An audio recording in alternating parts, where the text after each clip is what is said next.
Fala pessoal, tudo bem com vocês? Aqui é Bruno, falando, professor de literatura. Hoje eu estou como professor, né? A gente coordena a escola, mas a gente está também entregando para vocês o conhecimento a respeito de literatura. Eu prometi trazer para vocês a correção da última atividade, lembram? Foram 3 questões apenas, bem simples. Eu pedi para que vocês fizessem a leitura do poema de Zé da Luz, Ai Se Cesse, e também ouvisse esse mesmo poema na voz da banda Cordel do Fogo Encantado. E eu acredito que todos vocês fizeram as atividades. Eu já recebi algumas dessas atividades e agora está na hora da correção. O que é que eu quero de vocês? Prepara aí o caderno onde vocês fizeram a atividade, certo? Ou abra no plural na atividade que você enviou, para que você possa acompanhar e corrigir a atividade. Se a sua resposta estiver parecida com o que a gente vai comentar aqui, aí você bota um correto lá, tá tudo certo, tudo ok. Se tiver algo errado, aí você apaga, corrige. Como o vídeo também vai estar no YouTube, você volta um pouquinho, né, para ver novamente a resposta e fazer a correção, beleza, pessoal? Inicialmente eu perguntei para vocês e pedi para que vocês pesquisassem obras desses 3 escritores nordestinos, né? Obviamente que o Nordeste tem muito mais escritores, mas esses 3, eles têm um destaque, cada um em sua época, de formas diferentes. Jorge Amado, Castro Alves e Raquel de Queiroz. Eu citei já alguns das obras desses escritores e pedi para que vocês também fossem atrás de outras obras. Então, se em Jorge Amado você colocou essas obras que também viraram referências na televisão e também no cinema, está correto. Dona Flor e seus 2 maridos, Tenda dos Milagres, Tieta do Agreste, Gabriela Cravo e Canela, Capitães de Areia. Se você trabalhou em cima dessas obras aí, com certeza você acertou essa primeira parte dessa primeira questão. Já em Castro Alves eu tinha destacado o principal livro dele, que era Navios Negreiros, onde ele trata especificamente sobre como foi brutal a trazida dos negros africanos, foram trazidos nos navios negreiros, o quanto eles sofriam na captura, no transporte e na chegada até aqui no nosso país, e Castro Alves ele vai se ater mais a essa questão. Mas ele não tem apenas, obviamente, essa obra. Então, se você pesquisou aí Os Escravos, A Cachoeira de Paulo Afonso, Gonzaga e, obviamente, Navios Negreiros, colocou como resposta para Castro Alves. Essa foi, com certeza, uma excelente resposta, tá bem? Mas lembrando sempre da obra principal dele, sendo o Navio Negreiro. Já Raquel de Queiroz já é de uma fase moderna da nossa literatura nordestina, a fase modernista, certo? Ela vai ter o poema que a gente destacou da outra vez foi o 15, que é de 1930, mas tem outros livros e poemas importantíssimos dela. Então, se você destacou aí João Miguel, Caminhos de Pedra, As 3 Marias, esse daí é importantíssimo, foi feito em 1989, então vai ter um contexto ali com a Segunda Guerra Mundial. 3 romances e o Galo de Ouro, esses são alguns dos livros, das obras dessa escritora nordestina importantíssima para a história do nosso povo. Então, essa é a primeira questão, tá ok? Na segunda questão, eu pedi para que você fizesse uma relação, a relação entre o poema Ai Se Cesse, de Zé da Luz, e o cordel. Lembra que a gente teve aula sobre cordel, né? Literatura de cordel, e a gente teve uma aula especificamente também sobre Zé da Luz, falando do poema Ai Se Cesse. Então, é importante a gente frisar, e aqui já entra a resposta, que o Zé da Luz, ele não se considerava um cordelista, ele não se considerava um escritor da literatura de cordel. Esse fato é importante.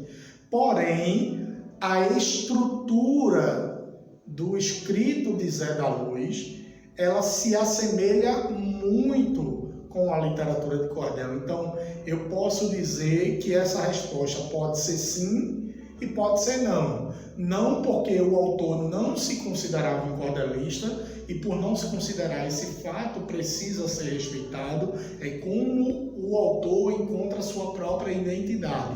Mas ao mesmo tempo eu posso dizer que sim, por conta das semelhanças da estrutura da escrita da literatura de cordel. Que semelhanças são essas? Principalmente a rima, certo? O poema é extremamente rimado, e também a regionalidade, a questão das informações regionais, a forma de falar do sertanejo, as coisas que ele apresenta, objetos e lugares apresentados pelo sertanejo, são, por exemplo, palavras, frases que se assemelham muito ao utilizado também pela literatura de cordel.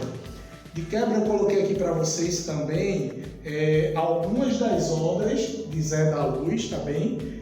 Você poderia ter visto aí a obra Brasil Caboclo, certo? Que é um livro, A Cacimba, A Flor de Puxinanã, A Terra que Caiu no Chão, o Aicicesse, que é a obra principal de Zé da Luz, Confissão do Caboclo e Sertão em Carne e Osso. Inclusive, eu trouxe aqui para vocês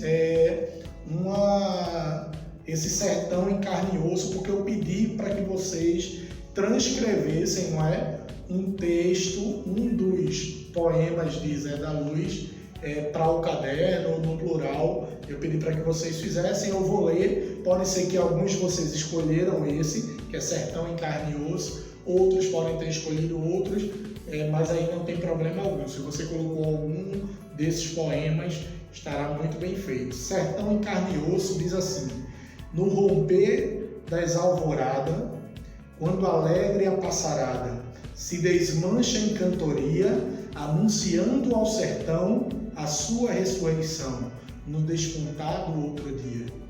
Nos galhos das baraúna, os magotes de graúna, quando seu canto desata, parecem os vigário velho, cantando o santo evangelho na igreja verde da mata. Canta nas tardes morena, quando o sol vai descambando, se despedindo da terra, beijando a crista da serra, deixando o céu tão bonito que o sol redondo e vermelho parece, mal comparando, um grande chapéu de couro na cabeça do infinito. Muito bonito, né? Inclusive, se você notar, a escrita e também a leitura, ela é diferente do que a gente chama de escrita coloquial ou formal, certo? A escrita formal, ao invés de vermelho, eu deveria falar vermelho, obviamente, mas aí o escritor, ele insere a sua regionalidade, daí a comparação com o cordel, por exemplo. Ele fala em Aicicesse, se o bucho do céu furasse, né? E como vocês viram em Cordel do Fogo Encantado e viram no poema dele. Então, a própria palavra bucho, ela se assemelha com a fala nordestina, né? O arrastado, o jeito de falar, toda essa questão que é extremamente cultural. Alguns poderiam dizer: mas professor, ele escreve de maneira errada. Porém, no português, eu acredito que vocês estão vendo isso com Valquíria, a gente tem a linguagem formal e a linguagem informal. Essa linguagem informal aqui, ela não pode, de forma alguma, ser considerada equivocada, errada, porque entra o eu lírico do autor, ou seja, o jeito do autor aplicar a sua escrita, aplicar a sua rima, né? Como ele mostra a sua identidade. Hoje em dia, se a gente comparar com os dias de hoje, é mais ou menos o que acontece nas redes sociais, né? Ao invés de escrever você, nós colocamos VC, né? E isso já está sendo, por exemplo, aceito em algumas áreas. Obviamente que para a questão de redações, uma prova de um Enem, um vestibular, a gente sempre precisa utilizar a linguagem formal, tá bem? Eu não estou falando aqui que o certo é falar errado, nada disso. Eu estou falando que nesses casos específicos e desses poemas, o autor ele está colocando a regionalidade, o sotaque, a questão da cultura dentro do texto, tá bom? E, por fim, eu perguntei a vocês se a seca e a fome, elas têm alguma relação com a escrita da literatura nordestina. E, obviamente, que a resposta é sim, certo? A seca e a fome, elas vão ser os principais temas dos poetas nordestinos. Eu queria lembrar aqui, por exemplo, de algo que a gente já viu em outra aula, que é Ariano Suassuna. O Ariano Suassuna, em suas obras como A Pedra do Reino, O Alto da Compadecida, ele vai retratar bastante sobre a geografia da seca, né, a questão dos palhaços do interior que são vistos na vida de Chicó e de João Grilo, que é uma referência ao Mateus e Caterina, aos palhaços do da corte, das novelas de cavalarias. Isso lá na Idade Média, em Portugal, vai remeter a Luís Camões, uma série de outras coisas. Então, a seca ela vai ser um instrumento bastante utilizado, certo? E, obviamente, a fome também. Mas é importante ressaltar um ponto aqui. Esses não são os únicos temas tratados pelos escritores nordestinos. Eles vão escrever sobre tantas outras coisas, sobre várias outras temáticas. A gente citou hoje aqui Castro Alves. Castro Alves ele não vai se ater à questão da seca nem da fome, mas sim da escravidão, algo que foi tão importante na construção, importante no sentido de formação social do nosso Nordeste. Tá bem? Castro Alves ele vai se ater, por exemplo, a respeito da escravidão. Então é um ponto a ser trabalhado, é que seca e fome são temas bases, mas não são os únicos temas a ser comparados, tá bem? A ser usados na literatura nordestina. Por fim, gente, para a gente não alongar muito, a gente começa hoje a segunda unidade, tá bem? Quem é sétimo ano passado, no sexto ano, nós já começamos e vocês viram comigo o livro O Pequeno Príncipe, de Antoine de Saint-Exupéry, certo? Quem é sexto ano começou a ver esse ano o livro conosco, mas aí aconteceu toda essa questão da pandemia e a gente não saiu do início do livro. Eu cheguei até mesmo a passar um trecho do filme O Pequeno Príncipe para vocês, e aqui eu quero fazer uma ressalva. Nem todo filme ele vai substituir ou ele vai falar integralmente qual era o desejo do autor, tá bem? No filme O Pequeno Príncipe, ele vai tratar de outras temáticas além do que o autor original tentou tratar. Então, às vezes você pode pensar assim, eu vou assistir o filme O Pequeno Príncipe porque é a mesma coisa de eu ter lido. Não é, tá bem? Nem sempre o filme vai ser fiel ao sentimento que o autor queria passar. Aí eu queria falar para vocês um pouquinho disso, do que se trata o livro, tá bem? É uma das obras literárias mais traduzidas da história da humanidade, aproximadamente 200 línguas e idiomas diferentes já traduziram a obra O Pequeno Príncipe, certo? É uma das obras mais lidas, principalmente do século XX e XXI, já que o autor ele é de um tempo durante, por exemplo, a Segunda Guerra Mundial. Ele foi aviador durante a Segunda Guerra Mundial, Antoine de Saint-Exupéry, certo? E basicamente a história, ela que também é bastante ilustrativa, e as ilustrações da história são fundamentais para entender essa história, como por exemplo a ilustração inicial da questão do enigma do que era aquilo desenhado pelo autor, um chapéu ou uma cobra que havia engolido um elefante. Quem já deu uma lida no livro já deve ter se familiarizado com o que aconteceu. As ilustrações são importantíssimas para entender. A história basicamente mostrando os conflitos entre a vida adulta e a vida do pensamento de uma criança, né? O quanto o adulto, no decorrer da sua vida termina perdendo a capacidade imaginativa, a capacidade de entender que a nossa cabeça ela pode construir elementos importantíssimos para a nossa vida, né? A criança, por exemplo, em determinado momento pede para desenhar um carneiro e não adiantava o carneiro, por mais belo que o autor fizesse, ela nunca estava satisfeita, até que em determinado momento ele entrega uma caixa, né, com alguns furinhos dentro e diz: aqui está o seu carneiro. E o Pequeno Príncipe disse: era esse carneiro que eu queria. Veja, ali você, na ilustração, de fato não vê nenhum carneiro, mas através da imaginação você consegue entender que dentro daquela caixa poderia ter qualquer coisa, inclusive um carneiro.